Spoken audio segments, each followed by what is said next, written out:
Alhamdulillah hadirin jamaah sekalian, kita bertemu lagi dalam kajian Arba'in An-Nawawi karangannya Syekh Al-Imam An-Nawawi.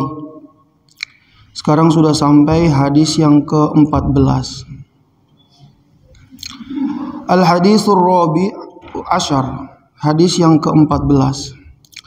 An Ibni Mas'udin radhiyallahu anhu qala Rasulullah sallallahu alaihi wasallam la yahillu damu mri'in muslimin illa bi ihda thalath at-thayyibuz zani wan nafsu bin nafsi wat tariku lidinihi al-mufariqu lil jamaah, rawahul Bukhari wa Muslim. Hadis yang ke-14, An Ibni Mas'udin radhiyallahu anhu qala, dari Sayyidina Ibnu Mas'ud radhiyallahu taala anhu, beliau berkata, qala Rasulullah sallallahu alaihi wasallam, Rasulullah sallallahu alaihi wasallam beliau bersabda, la yahillu damu mri'in muslimin, tidak halal darah seorang muslim, illa bi ihda thalath, kecuali salah satu dari 3 perkara. Jadi hukum asalnya darah seorang muslim ini sebenarnya terjaga, haram untuk ditumpahkan. Kalau dia sudah mengucapkan asyhadu alla ilaha illallah wa asyhadu anna muhammadar rasulullah, dia sudah mengerjakan salat, sudah mengerjakan puasa, maka darahnya haram untuk ditumpahkan. Namun dalam hadis ini pengecualian 3 perkara di antaranya. Pengecualian tiga perkara. Yang pertama, as-sayyibuz zani, orang yang sudah menikah yang dia melakukan perzinahan, melakukan zina, atau yang kita sebut dengan zina muhsan. Nah, sudah menikah tapi berzina, namanya zina muhsan. Ini hukumnya dirajam, dilempari batu sampai mati. Tapi kalau dia berzina tapi belum menikah, maka kita sebut dengan ghairu muhsan. Dia dicambuk 100 kali dan diasingkan selama 1 tahun. Ini pezina. Maka di dalam Al-Qur'an itu Allah Subhanahu wa taala menyebutkan jangan melakukan zina, bukan. Tapi Allah bilang wala taqrabuz zina. Jangan mendekati zina. Bukan jangan melakukan zina, tapi jangan mendekati zina. Innahu kana fahisyatan wa sa'a sabila. Sesungguhnya zina itu memang fahisyah, keburukan. Keburukan yang sangat luar biasa, tidak baiknya. Masya Allah. Di dalam hadis juga disebutkan az-zina yurithul faqra. Zina itu mewarisi kefakiran. Orang yang istiqamah yang melakukan zina, maka kehidupannya itu tidak akan baik. Akan seret terus dalam kehidupannya. Al-Quran juga menegaskan az-zani la yankihu illa zaniyatan aw musyrikah wa zaniyatu la yankihuha illa zanin aw musyrik. Sampai-sampai Allah bilang seperti itu. Jadi pezina laki-laki dia tidak boleh nikah kecuali dengan pezina perempuan atau musyrikah. Dan pezina perempuan dia tidak boleh nikah kecuali dengan pezina laki-laki atau laki-laki musyrik. Jadi seperti itu. Jadi orang yang sudah menikah yang melakukan hubungan zina, maka ini dia bisa dihukumi sampai mati, yaitu dirajam, dilempari batu sampai mati. Dahulu pada zaman baginda Rasulullah SAW, ada seorang wanita dari Bani Juhainah. Dia datang kepada Nabi dalam keadaan sudah hamil. Dia bilang sama Nabi, ya Rasulullah, saya telah melakukan suatu perbuatan yang menyebabkan saya untuk dirajam. Maka Rasulullah SAW memanggil wali dari wanita ini, mengatakan, jaga wanita ini sampai dia melahirkan. Kalau dia sudah melahirkan, bawa lagi kepada saya. Maka ketika setelah melahirkan, wanita dibawa lagi kepada Nabi SAW, maka untuk dilakukan hukum rajam. Maka Rasulullah SAW mengikat keras di antara pakaiannya perempuan ini agar auratnya nanti tidak terbuka ketika dilempari. Kemudian ketika itu dihukumi hukum rajam sampai mati. Dan Rasulullah SAW pun ketika mau menyolatkannya, beliau ikut menyolatkan. Maka Sayyidina Umar berkomentar, ya Rasulullah, mengapa engkau menyolatkan wanita ini? Sedangkan wanita ini telah melakukan zina dosa yang sangat besar. Maka Rasulullah Shallallahu Alaihi Wasallam beliau mengatakan, wanita ini telah bertaubat kepada Allah Subhanahu Wa Taala. Yang mana jika taubatnya ini diberikan kepada 70 orang di kota Madinah ini, maka itu sudah mencukupi. Tidakkah engkau mengetahui bahwa dia telah mengorbankan nyawanya karena Allah Subhanahu Wa Taala? Jadi ya, kalau melakukan zina itu orang berzina, terus kita panggil dia, kita lempari batu sampai mati, oh tidak. Hukum seperti ini harus dilakukan oleh waliul amr atau seorang pemerintah yang sah pada negara itu. Nah, jadi kalau di Indonesia kayaknya belum. Tapi kalau di negara-negara Islam ataupun negara-negara yang sudah mewujudkan tentang perkara ini, ya kalau melakukan seperti itu langsung dirajam. Ini yang pertama. As-sayyibuz zani, seorang yang sudah menikah yang dia berzina. Kemudian yang kedua, nafsu bin nafsi. Jadi seseorang muslim yang membunuh muslim lainnya. Maka yang membunuh ini dihukumi hukum kisos. Dia juga dibunuh.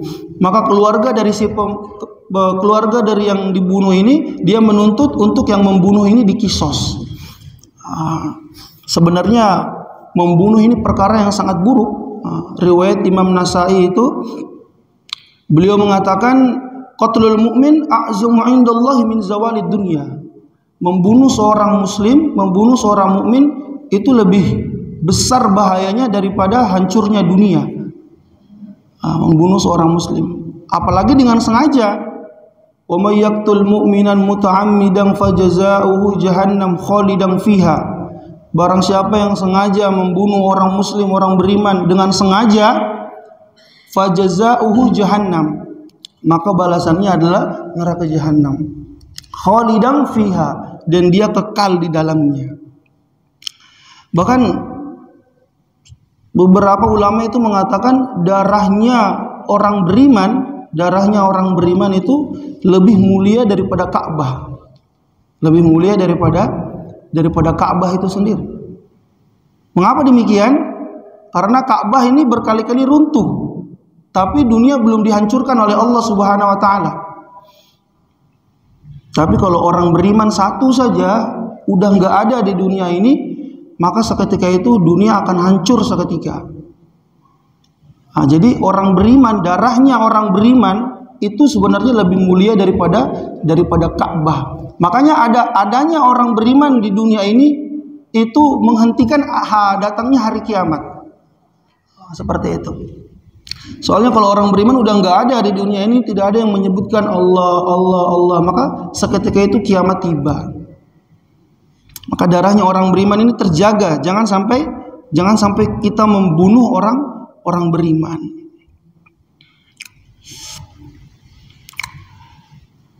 Sayyidina Ibnu Umar radhiyallahu taala anhu, beliau berjalan kemudian beliau menghadap kepada Ka'bah. Beliau mengatakan, ma asyrafaki wa ma a'zamaki walakinnal mu'mina asyrafu wa a'zamu indallahi minki. Betapa mulianya engkau wahai Ka'bah, betapa agungnya engkau wahai Ka'bah, akan tetapi orang beriman lebih mulia dan lebih agung daripada kamu. Ini kata Sayyidina Abdullah ibnu Umar. Kalau halal ya bukan darah orang beriman, tapi darahnya orang-orang kafir. Namun mengecualikan kafir zimmi. Kafir zimmi itu ya orang kafir yang sudah melakukan hubungan damai dengan orang Islam, yang mana dia juga membayar jizyah, membayar pajak, berada pada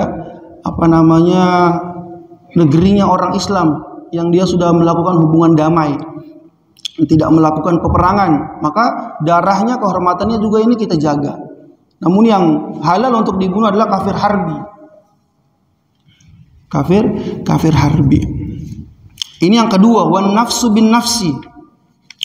Kemudian yang ketiga, wattariku lidini, orang yang meninggalkan agama, al-mufariqu lil jamaah, berpisah dari jamaah. Orang yang meninggalkan jamaah ini ya murtad, keluar dari agama Islam. Maka Rasulullah sallallahu alaihi wasallam beliau bersabda, "Man baddala dinahu faqtuluh." Barang siapa yang mengganti agamanya, faqtuluhu, maka bunuhlah ia. Nah, ini bagaimana iman Islam yang sudah ada pada diri kita ini kita tidak tahu di akhir kehidupan kita ini masih tetap ada apa tidak. Ada orang yang hari-hari selalu di masjid, hari-hari selalu taat kepada Allah Subhanahu wa taala, bahkan sudah menjadi walinya Allah Subhanahu wa taala. Dahulu tuh ada namanya barseso. Jadi sampai-sampai tingkatan dia itu menjadi walinya Allah Subhanahu wa taala. Bukan hanya dia barseso ini, murid-muridnya barseso saja itu sampai tingkatan walinya itu sampai bisa terbang. Kewaliannya itu sangat terkenal. Tapi akhir dari kehidupannya ini malah sujud kepada syaitan, malah sujud kepada iblis, keluar dari Islam. Jadi kita nggak tahu juga seorang yang selalu berada di masjid, hari-harinya selalu berada di masjid, tapi akhir dari kehidupannya malah keluar dari Islam. Tapi seseorang yang selalu dalam kehidupannya di gereja, selalu di gereja, tapi akhir dari kehidupannya ini malah taat kepada Allah Subhanahu wa taala pun kita tidak tahu. Jadi bagaimana iman yang sudah ada, Islam yang sudah ada dalam hati kita, pupuk dengan sebaik-baiknya, jaga dengan sebaik-baiknya sampai akhir dari kehidupan kita.